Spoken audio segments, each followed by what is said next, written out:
Uhum. Porque, enfim, nós chegamos no item F, que é o último dos 6 itens em que Freud divide o capítulo sétimo de A Interpretação dos Sonhos. E esse último item ele intitulou O Inconsciente e a Consciência, ponto, realidade.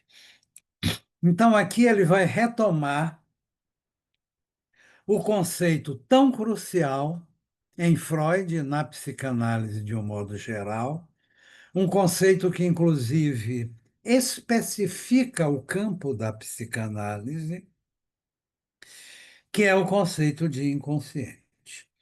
Então, ele vai tomar esse conceito mais detalhadamente, porque é o tipo do conceito que está sempre em elaboração, nunca está acabado, nunca está completo.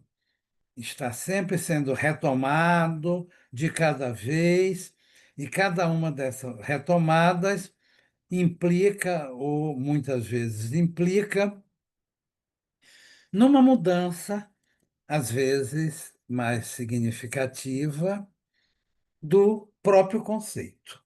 Então, esse conceito de inconsciente é um conceito absolutamente crucial na psicanálise, tanto freudiana quanto lacaniana, embora não seja propriamente do mesmo inconsciente que se trata, né, como nós sabemos, mas é um conceito absolutamente central.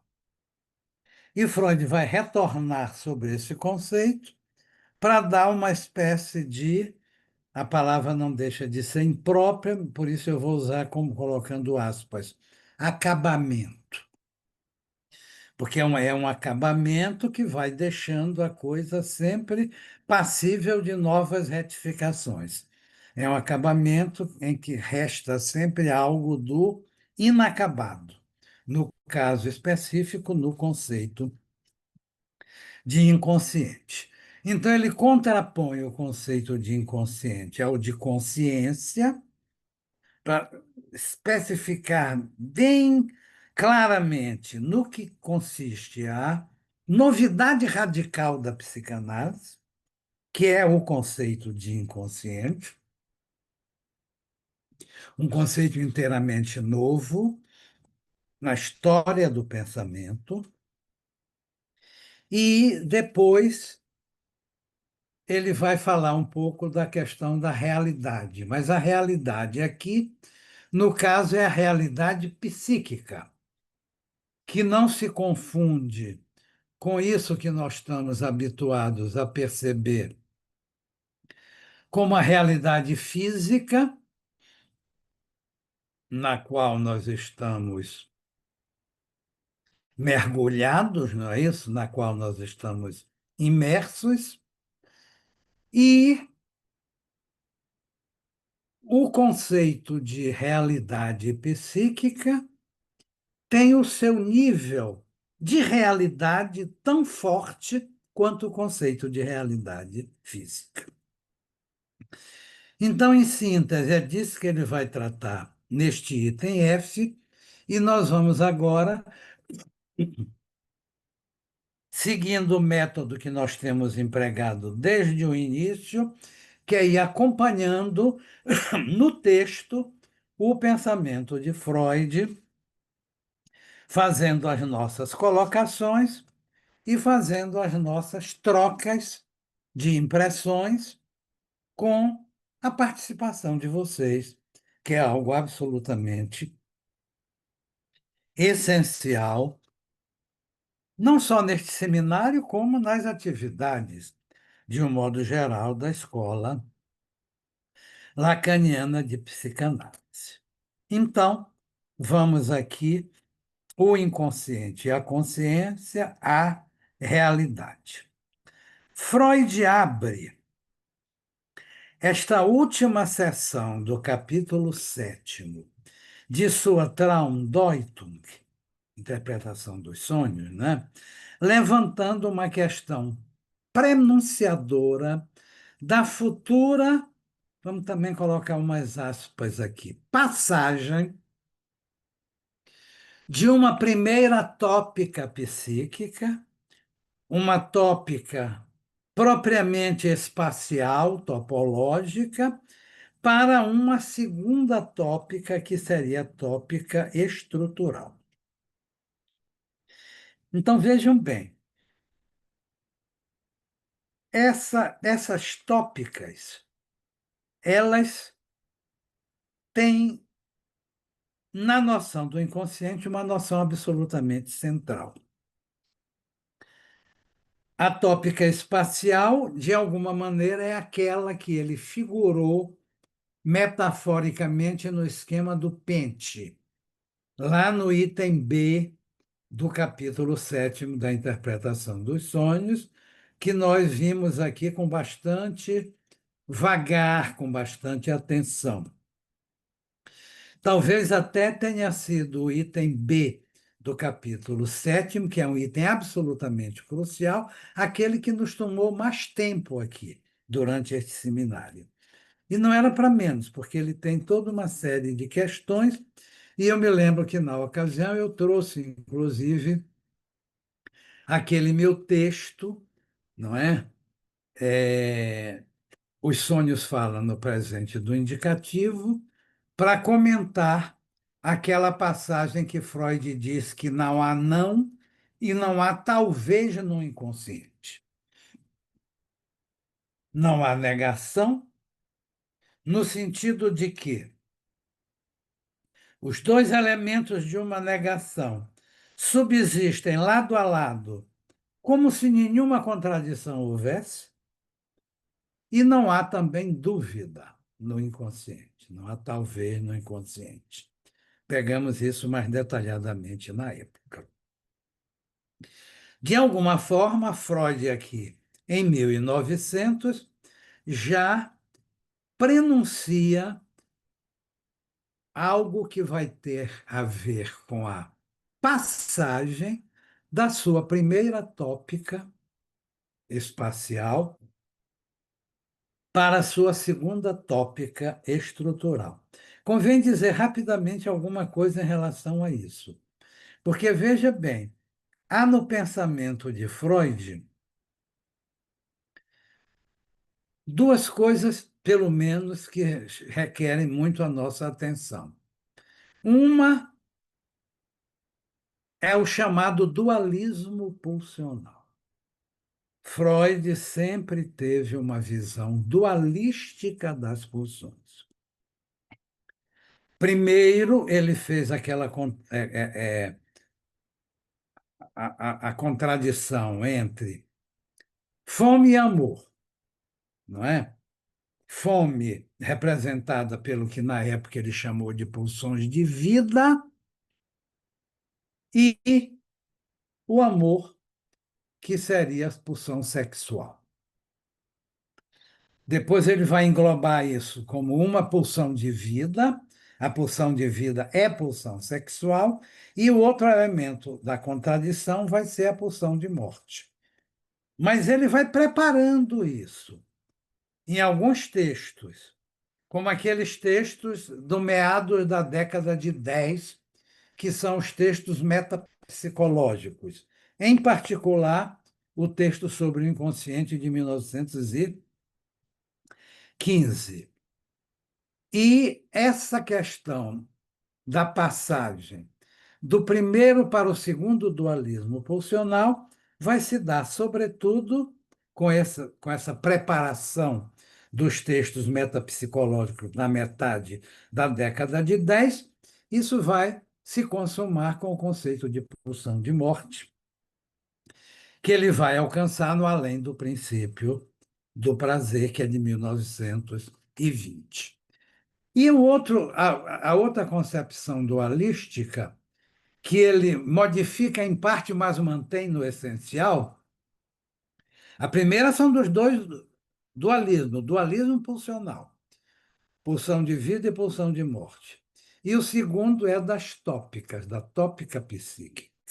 Atópica, mais no sentido topológico propriamente do termo, que é que se delineia aqui no capítulo sétimo. O capítulo sétimo, de alguma maneira, é a exposição da primeira tópica psíquica de Freud, e isso vai sofrer uma modificação em 1923, com esse artigo crucial, que é o eu e o isso, que foi usado aqui na edição da Imago como o ego e o id. Já se fez toda uma crítica a esses termos, que o coordenador da tradução da Imago, Jaime Salomão, seguiu a orientação do tradutor da edição das obras completas em inglês, James Strachey, que ele acaba recorrendo a essas palavras latinas, ego e id, quando o que Freud usa são os pronomes mesmo, o pronome pessoal, ich, quer dizer eu, e o pronome que aparece aí também de alguma maneira como pessoal correspondente ao it no inglês, que é o es, que é o que Freud denomina o es, que é o isso. Inclusive a palavra es no alemão significa justamente isso, não é? Então, a melhor tradução se faz realmente como o eu e o isso desse texto de 1923. Trata-se, afinal, pergunta Freud, de dois sistemas ou de dois tipos de processo de excitação ou modos de sua descarga? Trata-se de dois sistemas, e aí a visão propriamente topológica prevalece, ou trata de modos diferentes de excitação e de descarga?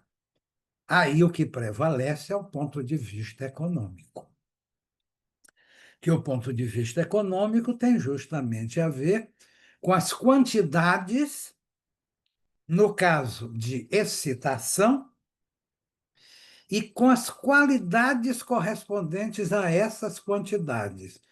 As qualidades psíquicas em Freud são o prazer e o desprazer. Muito bem. Então ele diz: trata-se, afinal, de dois sistemas ou de modos diferentes de excitação? A resposta provisória que Freud dá aqui em 1900 é a seguinte, aspas, página 552. É uma coisa ou é outra? Aí Freud diz: para nós dá no mesmo, pois temos de estar sempre preparados para abandonar nosso arcabouço conceptual se nos sentirmos em condição de substituí-lo por algo que se aproxime mais de perto da realidade desconhecida. Então, aqui, ao mesmo tempo que ele diz que para ele dá no mesmo, considerar sob o ponto de vista dos sistemas ou dos processos de extração e descarga, e, ao mesmo tempo, ele traz uma regra que é fundamental, uma regra metodológica, que é fundamental em todo o trabalho de investigação científica: abandonar o nosso aparelho conceptual sempre que pudermos substituí-lo por outro que se aproxime mais de perto da realidade desconhecida, como ele diz. Ele não deixa, no entanto, de nos avisar de que expressões como irromper na consciência devem manter-se cuidadosamente livres de qualquer ideia de mudança de localização baseada em imagens derivadas de um conjunto de representações relacionadas com a disputa por um pedaço de terra. Então, vejam bem, irromper na consciência não é algo para ser entendido no sentido de uma mudança de localização, como, por exemplo, imagens derivadas de um conjunto de representações relacionadas com a disputa por um pedaço de terra. É que Freud, na verdade, algumas vezes, não é uma vez só, Freud, ele utiliza, às vezes, essa metáfora bélica de usar a imagem de uma terra ocupada como metáfora para suas elaborações metapsicológicas. É uma metáfora bélica, porque nós sabemos que nas guerras, e muito especialmente nas guerras ainda do tempo de Freud, porque Freud não chegou a ver a Segunda Guerra Mundial, ele morreu justamente no ano em que ela começou, 1939, mas Freud sofreu na pele a Primeira Guerra Mundial, onde ele, inclusive, perdeu filhos no front, né, na luta nessa guerra. Então, ele, às vezes, utiliza a metáfora de ocupação de um pedaço de terra. Pois é justamente isso que ele está dizendo aqui, para nós evitarmos, quando usarmos expressões como irromper na consciência. Pode dar a impressão de que aquilo mudou de localização, que ocupou agora uma outra área, um outro pedaço de terra, digamos assim, se quisermos levar em frente a metáfora bélica. Então, devemos ter esse cuidado de não utilizar expressões como irromper na consciência no sentido de uma mudança de localização. E ele prossegue. Substituamos essas metáforas por algo que parece corresponder melhor ao verdadeiro estado de coisas. E, digamos, em vez disso, aí ele vai abandonar a metáfora do pedaço de terra, a metáfora de localização, por uma metáfora de ocupação, mas no sentido da energia, da carga de energia. Substituamos essas metáforas por algo que parece corresponder melhor ao verdadeiro estado de coisas. E digamos, em vez disso, que uma catexia de energia é ligada a um determinado agrupamento psíquico ou retirada dele. Esse agrupamento, portanto, pode ser investido ou desinvestido, catexizado, descatexizado da carga de afeto, da energia psíquica. De modo que uma catexia de energia ligada a um determinado agrupamento psíquico ou retirada dele, de modo que a estrutura em questão cai sob a influência de uma dada instância ou é subtraída dela. O que fazemos aqui, arremata ele essa passagem, o que fazemos aqui, mais uma vez, é substituir um modo tópico de representar as coisas por um modo dinâmico. O que consideramos móvel não é a própria estrutura psíquica, mas a sua inervação. Então, o que é móvel não é a estrutura psíquica enquanto tal, mas os processos excitatórios de investimento, descarga e desinvestimento que são feitos em relação a essas representações. Então, aqui o que ele está nos dizendo é que ele simplesmente está substituindo uma maneira tópica de pensar as coisas por uma maneira dinâmica, e nós sabemos que na metapsicologia o tópico tem como sua contradição principal o dentro e o fora, que é o que dá a ideia de lugar, o dentro e o fora. Que o econômico, que na metapsicologia tem a ver com as intensidades psíquicas, e a dicotomia essencial do modo de representação econômico é prazer, desprazer. Não é isso? Desprazer como aumento da quantidade de excitação e prazer como a percepção psíquica da descarga dessa quantidade. Já o modo dinâmico, a sua oposição principal é o ativo e o passivo. Não é? O ativo e o passivo constituem os polos da contradição que caracteriza o modo econômico, o modo dinâmico, melhor dizendo, da metapsicologia freudiana. Muito bem. Em nota de rodapé acrescentada em 1925, Freud diz que se tornou necessário modificar essa visão. Olha bem, nota acrescentada em 1925. Ele já tinha publicado tanto Além do Princípio do Prazer, quanto o Eu e o Isso. Então, nessa nota de 25, ele diz que se tornou necessário modificar esta visão. É interessante acompanhar Freud no desenvolvimento do seu pensamento, que a gente vai vendo as modificações que ele vai introduzindo.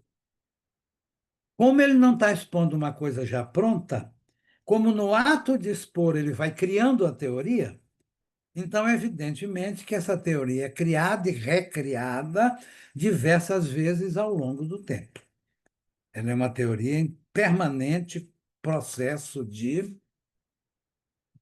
acabamento, por assim dizer. Hum? Muito bem. Pois nessa nota de 25, ele diz que se tornou necessário modificar esta visão depois de reconhecer que, aspas,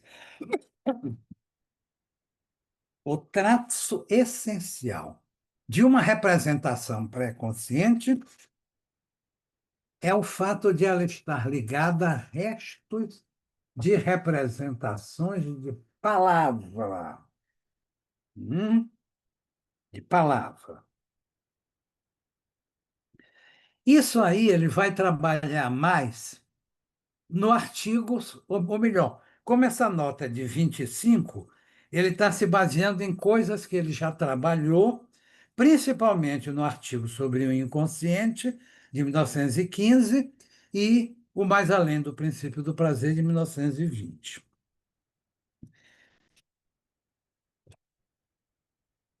Então, no artigo O Inconsciente, de 1915, Freud identificou a representação inconsciente com a representação de coisa. Repräsentation. Vorstellung. Quer dizer, coisa aqui não é Ding, das Ding. Coisa aqui é no sentido de coisa mesmo, como a gente está habituado a tomar, que é o Zach. E a representação pré-consciente está vinculada com a representação de palavra. Não é? Aliás, a vinculação das representações pré-conscientes já estão contidas no projeto para uma psicologia científica, escrito em 1895. 5 anos antes da interpretação dos sonhos, portanto. E nunca publicado. Freud nunca publicou o projeto. O projeto foi publicado aqui no Brasil. Foi até uma edição à parte que saiu da Imago em 1950. Só em 1950, quer dizer, 11 anos após a morte de Freud, é que o projeto chegou a ser publicado. De todo modo, essa observação de que a representação inconsciente é representação de coisa e a representação pré-consciente é representação de palavra, essa distinção que ele introduz em 1915 com o texto do inconsciente, ela já está claramente posta no projeto de 1895 e no texto de Freud sobre as afasias, que é mais ou menos dessa mesma época aí, 1895, 96. Muito bem. De todo modo, Freud frisa logo a seguir que considera conveniente e justificável continuar fazendo uso da imagem figurada dos dois sistemas. Ou seja, o sistema primário, que são os processos inconscientes, e o sistema secundário, que são os processos pré-conscientes e conscientes. Como se sabe, Freud jamais abandonará a distinção, também essencial em Lacan, entre os sistemas inconsciente e pré-consciente consciente. O inconsciente continua ocupando uma posição absolutamente central na psicanálise, tanto em Freud quanto em Lacan, embora não seja exatamente do mesmo inconsciente que se trata. O inconsciente lacaniano tem mais a ver especificamente com a questão da linguagem, né? O inconsciente se estrutura como uma linguagem. Pois Freud jamais abandonará a distinção, também essencial em Lacan, entre os sistemas inconsciente de um lado e pré-consciente consciente do outro.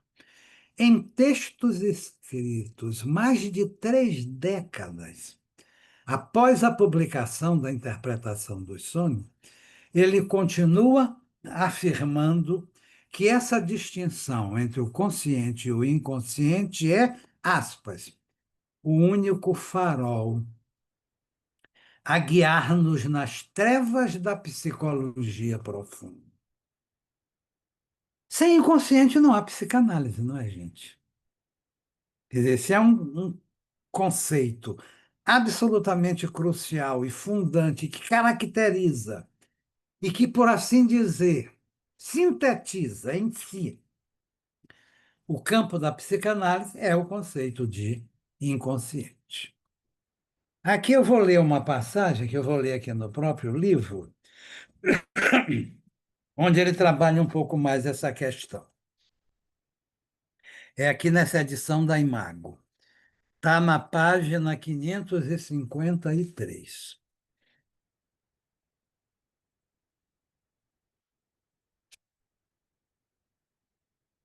553. É o primeiro parágrafo. Diz ele: não obstante, considero conveniente e justificável continuar a fazer uso da imagem figurada dos dois sistemas, inconsciente de um lado, pré-consciente e consciente do outro. Podemos evitar qualquer possível abuso desse método de figuração, lembrando que as representações, os pensamentos e as estruturas psíquicas em geral nunca devem ser encarados como localizados em elementos orgânicos do sistema nervoso, mas antes, por assim dizer, entre eles.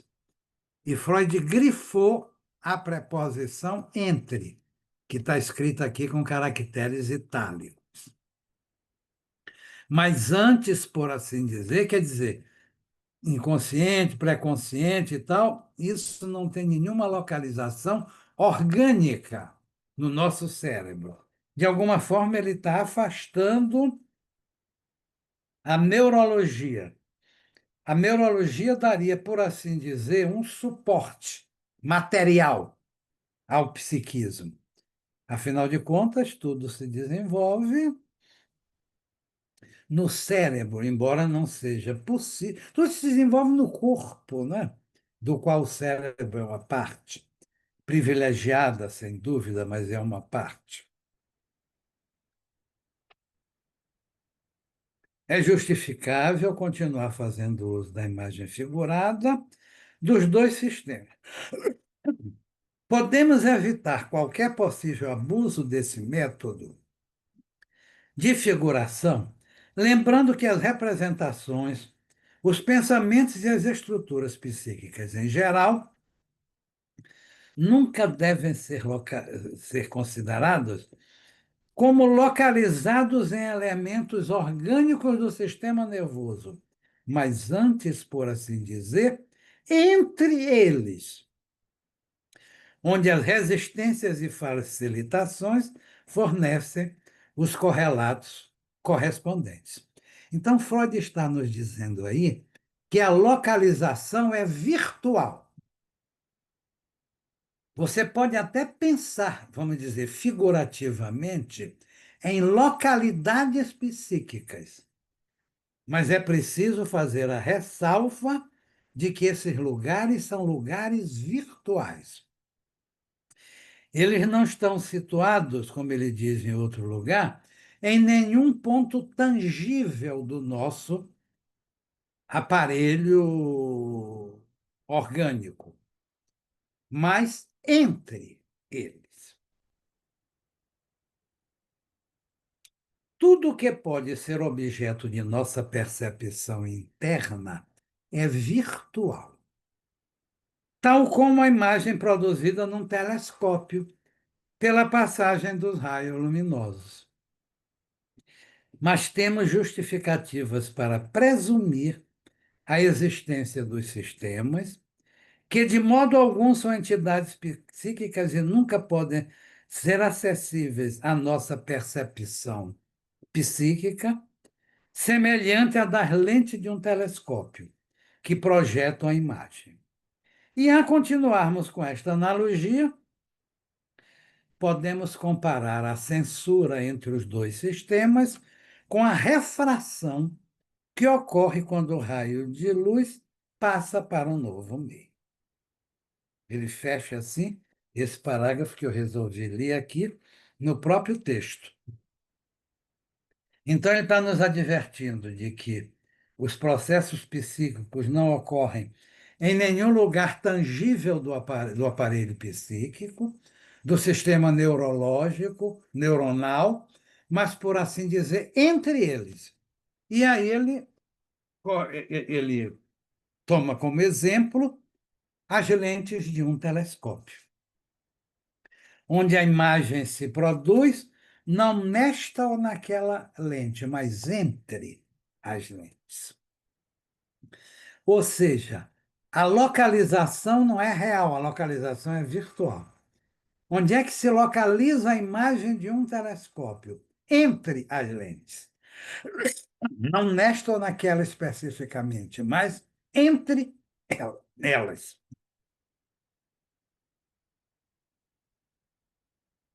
E com isso, Freud cai em cheio na especificidade da sua noção de inconsciente. O inconsciente, como se sabe, no pensamento anterior a Freud, é algo que simplesmente se opõe ao consciente, como não consciente. É daí que o conceito freudiano de inconsciente é radicalmente novo. É uma novidade radical, nunca se pensou nisso antes de Freud. O que se dava por inconsciente era algo que se poderia traduzir como não consciente. É algo que não está no meu consciente agora, mas pode estar daqui a pouquinho. Se eu desvio a minha atenção, por exemplo, Eu posso até, às vezes, com alguma facilidade, se nenhuma resistência operar aí nesse percurso, evocar uma percepção pré-consciente, deslocando um pouco da atenção. Então, o inconsciente em todo o pensamento anterior a Freud se reduz ao não consciente. Nessa perspectiva, o inconsciente é simplesmente negado, identificando-se com isso o psíquico ao consciente. Uma das grandes revoluções que Freud nos traz é identificar o propriamente psíquico com o inconsciente. Em Freud, o propriamente psíquico é inconsciente. O consciente e o pré-consciente é uma espécie de efeito de superfície disso, por assim dizer. O inconsciente freudiano possui um caráter autônomo e ativo. O inconsciente é autônomo, ele tem sua autonomia própria, sua existência própria, e é ativo, porque a concepção tradicional do não consciente, isso é um conceito passivo. O não consciente é aquilo que não está na consciência. Mas o inconsciente não é passivo, o inconsciente é altamente ativo. Ele está sempre em atividade, ele está sempre trabalhando, ele está sempre produzindo.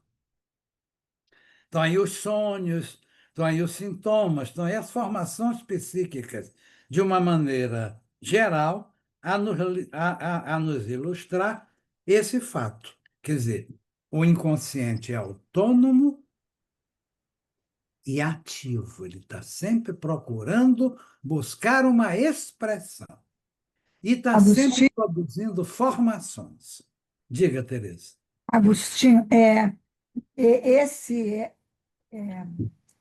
esse, essa especificidade que você está trazendo do conceito de Freud, ela, a dificuldade que ela trouxe para a psicologia é que fez com que, durante muito tempo, e até hoje na psicologia, se trate subconsciente como inconsciente. Pois é, A gente às vezes ouve, até na clínica, né? O cliente diz assim, ah, eu não sei não, isso que você está falando só se está no meu subconsciente. Quer dizer, tomando o inconsciente como se fosse um apêndice da isso, consciência. É isso. porque Freud, inicialmente o Freud ele coloca inconsciente, pré-consciente e consciente, e essa duplicidade do pré com o consciente, né? Uhum. Mas sim, como o Agostinho tem trazido, né? E hoje ele trouxe melhor ainda, essa diferença entre o que é assim mesmo, o que é o inconsciente e o que é esse pré-inconsciente, se a gente puder dizer, esse pré-verbal que está, digamos assim, o reservatório do isso, né? isso, pois é. Inclusive, isso mesmo Freud vai dizer mais para o fim, mais adiante, ele vai criticar o uso da expressão subconsciente, Isso, Sim. que é bem típica dessas psicologias que negam o inconsciente isso, justamente porque não tem como afirmá-lo. E colocando ele num papel de subalterno, né? É Sub. sub. É. Inclusive, essas concepções, elas não chegam nem propriamente a negar o inconsciente. isso. Elas não se dão conta disso. Então, Mais nem grave negar ainda. é uma coisa que não tem registro. Não, não tem registro, não é? Então, eles não chegam nem a negar o inconsciente. Porque negar o inconsciente implica no movimento meio que implicitamente afirmar para poder negar, não é? Mas isso nunca passou. Não, não houve esse input, não houve esse registro dessa noção de inconsciente em toda a história do pensamento, até Freud. Ele vai trazer justamente o ponto que vai caracterizar a psicanálise e que vai permitir a fundação de um novo campo de saber e a abertura de um novo campo de experiência clínica, como é Agora, a um outro, psicanálise. um outro comentário nesse mesmo ponto. Como isso deve ter sido difícil para o Freud, a ponto dele escrever um texto tão laborioso como é o projeto e ter se recusado a publicá-lo. Porque o projeto é exatamente como é que eu vou dizer? O desgarramento que ele se faz da origem dele, porque ele é neurologista. Pois é, pois é. E é Então, foi interessante.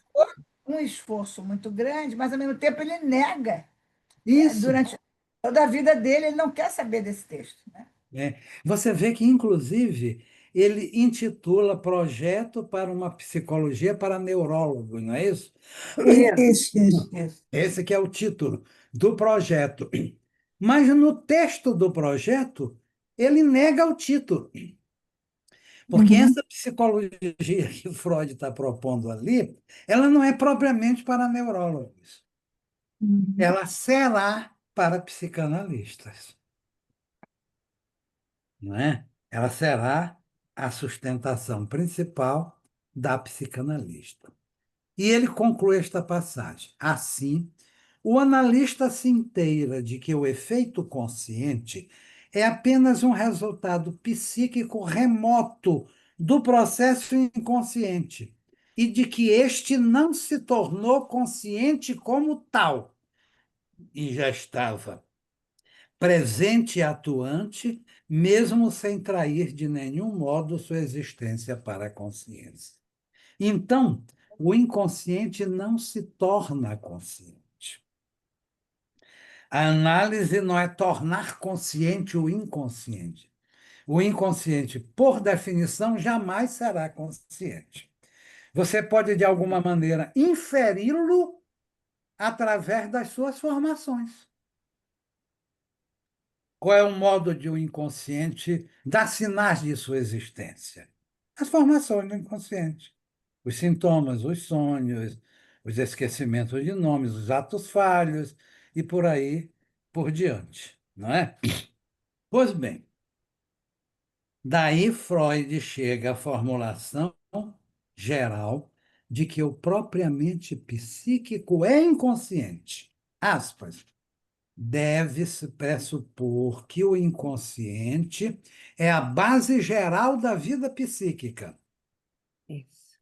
O inconsciente é a esfera mais ampla, que inclui em si a esfera menor do consciente. Quer dizer, o consciente, na verdade, é uma espécie de efeito de superfície. Hum? Tudo que é consciente tem um estágio preliminar inconsciente, ao passo que aquilo que é inconsciente pode permanecer nesse estágio e, não obstante reclamar que lhe seja atribuído o valor pleno de um processo psíquico. Ou seja, há processos psíquicos inconscientes que nunca foram e que nunca serão conscientes, dos quais você pode, no máximo, inferir a partir dos seus efeitos, a partir de suas manifestações, e esses processos inconscientes, que nunca foram conscientes, podem, como ele diz, reclamar para si o valor pleno de um processo psíquico. Eles, os processos inconscientes, são os processos psíquicos por excelência. Prossegue ele. O inconsciente é a verdadeira realidade psíquica. Está aí a realidade psíquica. O inconsciente é a verdadeira realidade psíquica. Em sua natureza mais íntima, ele nos é tão desconhecido quanto a realidade do mundo externo. E é tão incompletamente apresentado pelos dados da consciência quanto o mundo externo pelas comunicações de nossos órgãos sensoriais. Quer dizer, os órgãos sensoriais iludem Ora, o pensamento se deu conta disso há muito tempo. Platão, por exemplo, já trabalha claramente com essa questão de que a sensação é ilusória, de que os órgãos sensoriais nos iludem.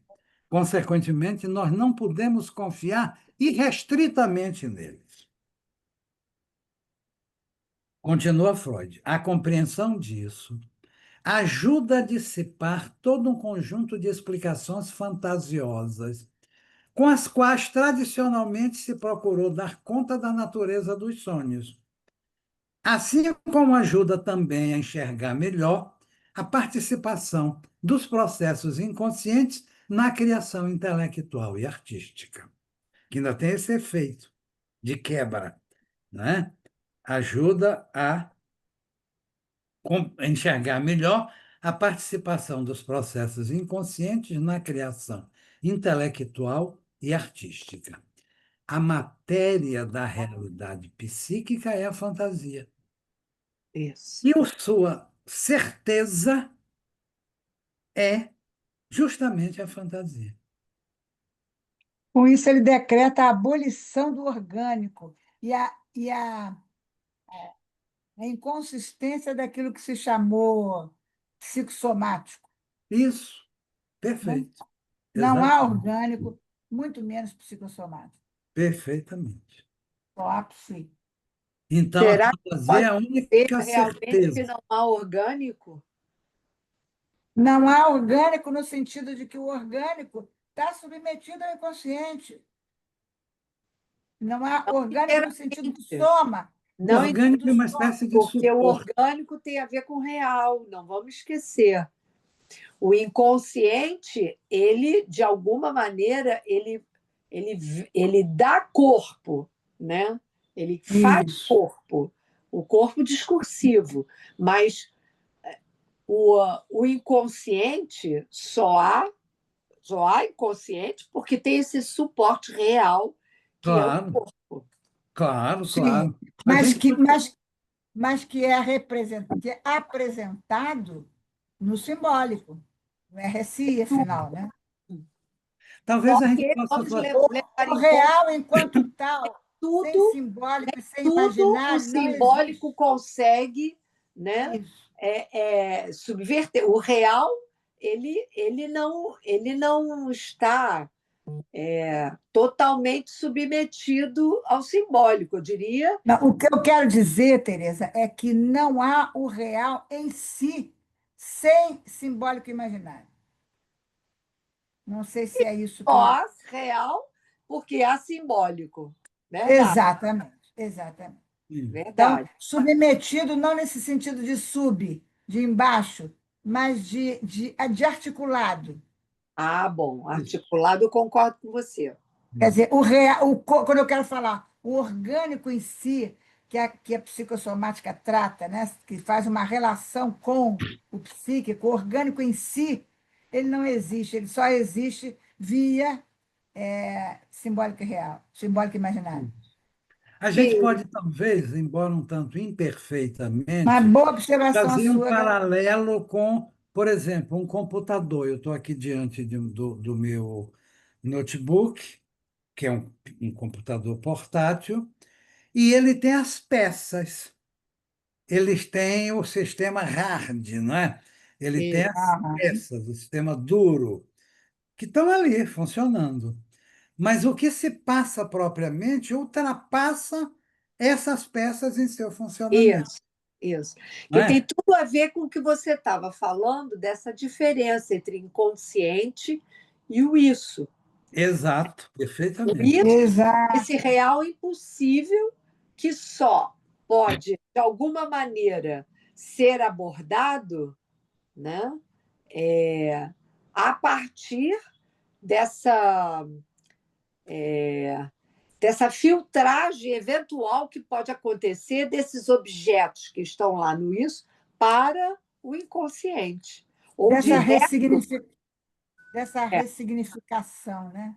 É, é, levando em conta que você pode ter uma passagem direta do isso para a consciência.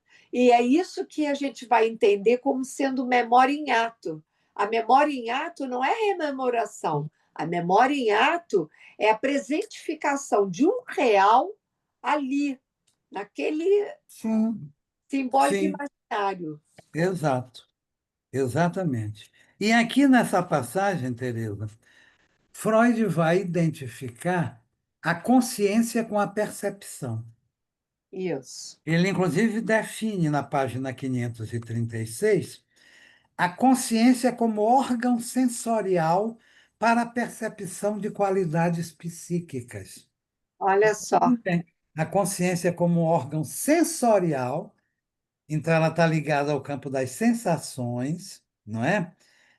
Para a percepção de qualidades psíquicas. Quais são as qualidades psíquicas? Freud diz que são duas: prazer e desprazer. Isso. Então, a consciência é um órgão sensorial para a percepção de irrupção de sensações de prazer e de desprazer, que são as duas qualidades psíquicas, segundo Freud. Então, ele aqui praticamente E que identifica são, desculpe, e que são o prazer e o desprazer para Freud é quanto de energia. de energia exata, é o aspecto Né? Não econômico. é, não é um bem-estar. O prazer não é um Não, bem-estar exatamente. É quantidade de energia, é um conceito quantitativo. São quantitativo. conceitos econômicos, né? Bom, então, agora, no final da seção F, Freud volta a identificar o sistema consciente ao sistema perceptivo, que ele já tinha feito lá no início da seção D de dado, e nessa condição, diz ele, suscetível à excitação por qualidades, mas incapaz de reter traços das alterações, isto é, sem memória. Então, assim como a percepção e a memória se excluem, assim também a consciência e a memória se excluem. Porque não é possível, ao mesmo tempo, você, um órgão, digamos, receber a excitação e reter a excitação. É por isso que no esquema do Pente, Freud vai colocar os traços mnêmicos, os traços de memória, por assim dizer, por trás das percepções, como aquilo que resta, como vestígio, como marca das percepções. Então, é preciso você supor um sistema por trás que retenha a memória das percepções. Porque o órgão que produz as percepções é incapaz de reter a memória. É por isso que não pode haver consciência e memória ao mesmo tempo, e não pode haver percepção e memória ao mesmo tempo, o que faz todo sentido aqui, porque Freud já identificou consciência com percepção. Ele conclui esta última parte afirmando que o valor teórico do estudo dos sonhos reside nas contribuições que ele traz para o conhecimento psicológico em geral e para o esclarecimento dos problemas relativos às neuroses. Esse é o valor teórico do conhecimento dos sonhos. É por isso que os sonhos ou são a via régia para a sondagem do inconsciente. Quanto ao valor prático desse estudo do inconsciente, Freud se limita a fazer duas perguntas quanto a isso. Primeira pergunta: acaso as emoções inconscientes expressas pelos sonhos não têm o peso de forças reais na vida anímica? E, na verdade, tem, não é isso? As emoções inconscientes que os sonhos expressam têm o peso de forças reais na vida anímica. E a segunda pergunta: será que se pode fazer pouco caso da significação ética dos desejos suprimidos, os quais assim como levam aos sonhos, pode um dia levar a outras coisas. Dificilmente um psicanalista hoje ainda daria muita importância a essa questão ética dos sonhos. Porque nós sabemos que os sonhos podem apresentar os mais diversos conteúdos, né? Tanto manifestos quanto latentes, e, de modo particular, conteúdos de cunho sexual, que Isso. muitas vezes conflitam com a concepção ética dominante numa sociedade. Freud diz que não se sente autorizado a responder a essas perguntas, mas observa que é preciso tentar descobrir o que significa um sonho, sobretudo quando o seu sentido geralmente não é o que parece ser. Relembra o dito de Platão, segundo o qual o homem virtuoso se contenta em sonhar com aquilo que o homem perverso realmente faz. É Ele isso. evoca essa passagem que está em Platão. O homem virtuoso se contenta em sonhar com aquilo que o homem perverso faz. E diz Freud que, quando se compreende a relação entre consciente e inconsciente, desaparece a maior parte daquilo que é eticamente objetável em nossa vida onírica e de fantasia.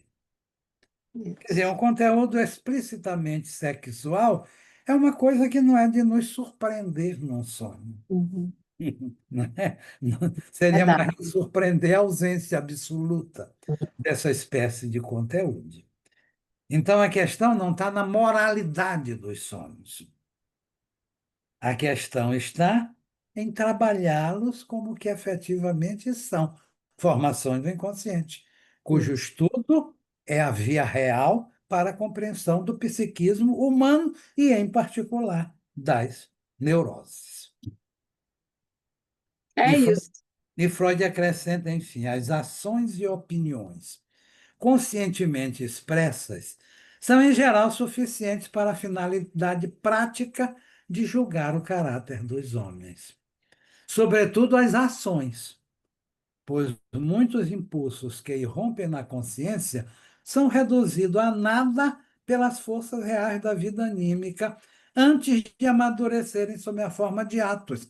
Ora, na nossa vida de vigília mesmo, frequentemente nos ocorrem pensamentos que nós não externamos, ou nos ocorrem esboços de ação que nós não praticamos. E não precisa recalcar, basta desviar a atenção. É aquilo que Freud chamou de julgamento de condenação. Uma Uhum. coisa é o recalque, que é o mecanismo psíquico primevo, não é? Fundador do inconsciente, de alguma forma, o inconsciente no sentido do recalcado, não é? Outra coisa é aquilo que vai servir na vida social para o julgamento do caráter dos homens. Para julgar o caráter dos homens, nós podemos prestar atenção principalmente nas suas ações,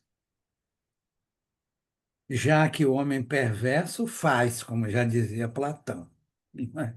Enquanto o neurótico se limita a sonhar. Muito bem. Quanto à realidade dos desejos inconscientes, Freud afirma que temos que concluir, sem dúvida, que a realidade psíquica é uma forma especial de existência, que não deve ser confundida com a realidade material. Note-se que Freud já traçara essa distinção entre realidade de pensamento e realidade externa na parte 3 do seu projeto. Então, vocês viram como a gente foi hoje, pelo menos umas 2 ou 3 vezes, ao projeto, Isso. que é um texto cuja importância nunca é demais acentuar. Fundamental, verdade. Fundamental, porque Freud, de alguma maneira, antecipa naquele projeto boa parte de sua teoria, inclusive de sua metapsicologia. É. Quer dizer, o projeto, de alguma maneira, o projeto traiu Freud. Naquilo que ele pretendia escrever um projeto de uma psicologia para neurólogos, ele acabou escrevendo um projeto de uma psicologia para psicanalistas, Verdade. não é? Porque vários conceitos que Freud só vai amadurecer mais adiante já estão contidos no projeto. Nem sempre nomeados com o nome que vão receber depois, como conceitos, mas já estão ali presentes. Então, o projeto, sem dúvida alguma, é um texto que nós não podemos deixar de conhecer. Mas Exato. Vamos será deixar. que Freud, na época que escreveu o projeto, ele sabia o que era de interesse do psicanalista? Ou ele até sabia o que era um psicanalista, se ele estava inventando a psicanálise? Pois é, de alguma forma aquilo já estava borbulhando nele. Mas é Sim, o que o Agostinho está falando. Ele colocou ali sem desenvolver, porque ele não. É um trabalho, né, um processo de elaboração. O que não Isso, quer dizer que não, ele não tem. working through. É. Ele não tem inconscientemente, é bacana da gente pensar isso, né? Ele inconscientemente, ele ele mapeou alguma coisa, mas ele não encontrou propriamente no sentido de nomear, né? Porque quando você perfeito. nomeia, é que você encontra, Exato. E, mas, mui- mas ele e, mapeou. e muitas vezes você vê isso acompanhando a leitura de Freud. Por Isso, exemplo, nos primeiros textos ele vai falando de estímulos internos. isso, Até que, lá em 1900, as cinco lições, 1905, até que em 1905 ele introduz o termo tríebe, que é a isso, pulsão. E aí ele cria um conceito que vai enfechar aquilo que já vinha meio que exatamente. se insinuando, né? Mas aí vai ganhar a forma de um conceito teórico. É Exato. maravilhoso. É um método científico totalmente diferente da concepção de ciência que se tem, por exemplo. Mas é Exato. De que se tinha na época. científico. De É, que se mais tinha na ainda que época. se tinha na época. Agora, é, quando surge lá na França, por exemplo, a gente tem uma reunião agora, mas deixa terminar aqui. Quando surge uma situação como essa que está surgindo agora na França, né? Uma proposta de dizer que psicanálise não é comprovada, os resultados não são. É de uma ignorância, de uma perversidade, né? Vamos falar Pois é, Mas não é sem tamanho. comprovada por meios estatísticos. Ou seja, como a ciência a que eles se referem, pode comprovar. E isso é certo. A Não, psicanálise não pode ser sentido comprovada ela não pelo. pode ser comprovada do método estatístico, verdade, Exatamente. mas ela é isso. altamente comprovável nos resultados, né, das sintomáticas que as pessoas apresentavam. Então, é, Pois é. é uma luta pelo visto eterno.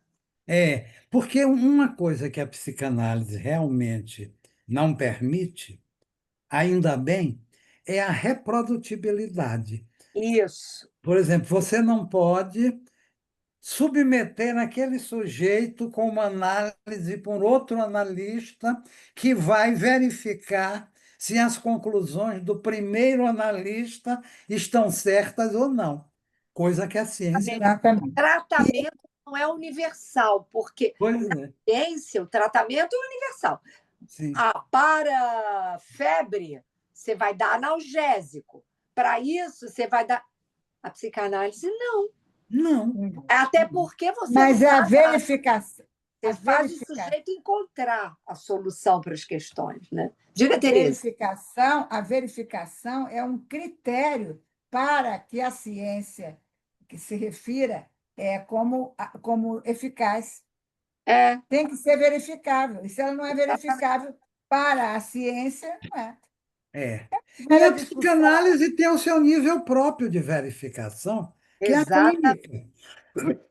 A É uma velha clínica discussão, é um né? É a nível de ciência. verificação da teoria. Vou para a reunião do diretório. Obrigada, Então, Agostinho. gente, com isso nós Beijo. concluímos este longo périplo sobre a interpretação dos sonhos.